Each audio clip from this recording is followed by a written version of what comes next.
friends. Tonight we're going to talk about heart and spirit. And uh, I mentioned the rise of the feminine a lot, and that the feminine is something that's inside of us all and has been suppressed for so long.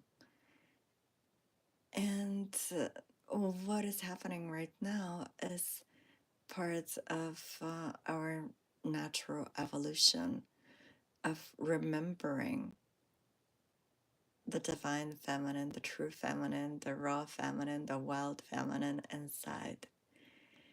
And since we've worked so hard, for developing the body and the mind, realizing that we suffer because we need to incorporate the heart and the spirit, which are essential parts of ourselves. And we can search for that in every religion, in every spiritual path.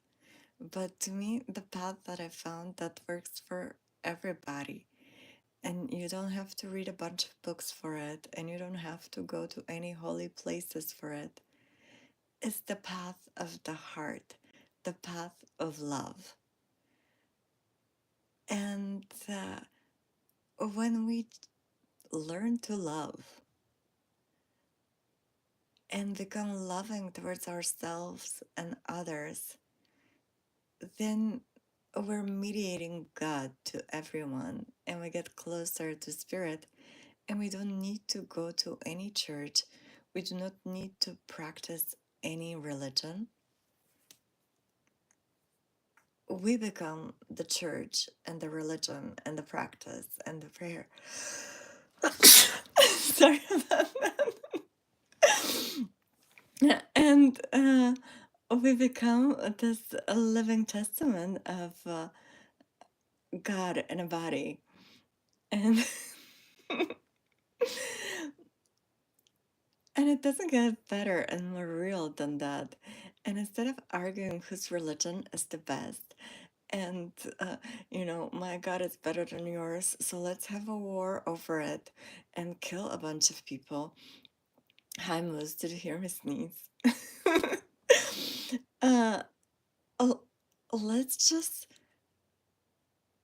bring emotional maturity into the picture and realize that God is in everyone and everything. And all of these arguments are uh, just ego and this desire to be better than.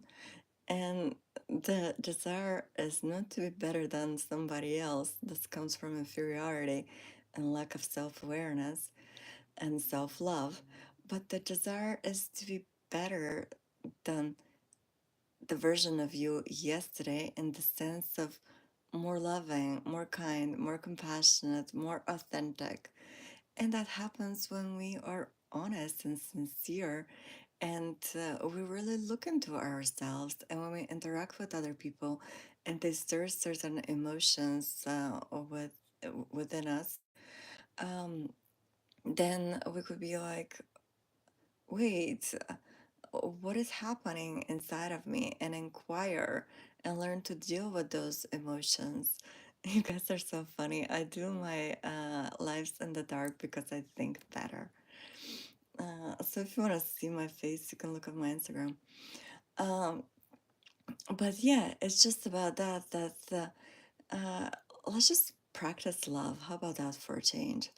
And really learn, like, what is it to love yourself, and to love the parts of yourself that come out that are actually not very nice and not very acceptable, and that are a little immature and a little selfish and a little bit like quirky or whatever it is. And then see, just use the serenity prayer, the things that we can work on and change because we feel that they're going to make us a better person. Let's work on those things. And then the things that cannot be changed, let's accept them. And then whatever the third thing is in the serenity prayer. So yeah, I believe that when we turn to spirit, and when we open our heart and we allow ourselves to feel emotions fully, and we allow ourselves to really feel grief and really feel pain and really feel anger, and not immediately try to project those emotions on somebody or something outside of us and blame it and get out of that victim martyr mentality, then we can truly follow the example of Jesus, Buddha, and all the other great spiritual teachers and master ourselves, which is the key to everything, and learn how we operate and learn the power of the heart. The heart creates such a huge electromagnetic field. It's so much more powerful than the brain. And the brain is supposed to serve the heart. But if we are still like reacting and we're letting our big feelings control us, then we're not safe.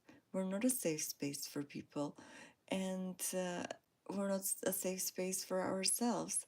So to work towards that, to become a kind, peaceful, loving person, but like truly, not just pretending to be and pretending to be this spiritual person, but at the same time judging and hating and being a Hitler kind of like type, where if it's not like me, it's not good. No, uh, it's about embracing diversity and being curious, and at the same time discerning and learning to love more of the uniqueness of creation and appreciate people for who they are, where they are in their journey, and appreciate everything else that is available to us for free to experience on this magical planet. And nurturing it and protecting it and serving it and realizing what a privilege it is to be alive, to breathe, to live, the Marcus Aurelius quote, and treating ourselves as these miraculous beings that are blessed to be on that planet and have those experiences through our senses and the ability to interact with one another and form deep connections and penetrates through the mystery and the miracle and being constantly in awe with it and reveling in that, reveling in the fact that there are so many of us and still somehow our faces are completely unique. And no two faces are completely alike, even with identical twins. And how is that possible? Like, how rich and abundant is nature that it produces these unique masterpieces? And there's nobody else like you, nobody else that, grew up under the circumstances that you grew up, even if you have siblings, because you have a unique system through which you filter your experiences. And the perspective that you can offer of the world is very, very, very unique. And we need to understand that because we all have a different perspective and are standing on different sides of the mountain and see different things, it doesn't mean that we're not looking at the same thing, just seeing it from different sides. And the same like with the people touching the elephant in the dark and trying to describe it and thinking it's a completely different thing. But it's the same thing, and we're made of the same things.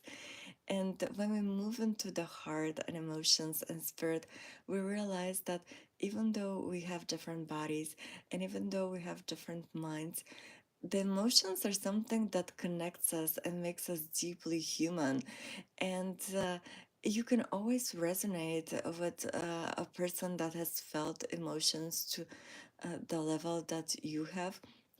And let's imagine the most simplest of examples, witnessing a beautiful sunset over the ocean, and you can feel how everybody else who's at that same spot with you, let's say on the beach or like an overlook over the ocean in Hawaii, and they're feeling that same emotion and the beauty of it and the ever changing colors and the uh, miracle of nature and the artistry of it, and that awe and presence, and it's almost like you become one with that sunset, because you're so captivated by its magnificence that for a moment that you forget that you're this tiny little human, but you merge with it in that vastness of space and you expand, and the beauty of it expands you in your capacity to feel.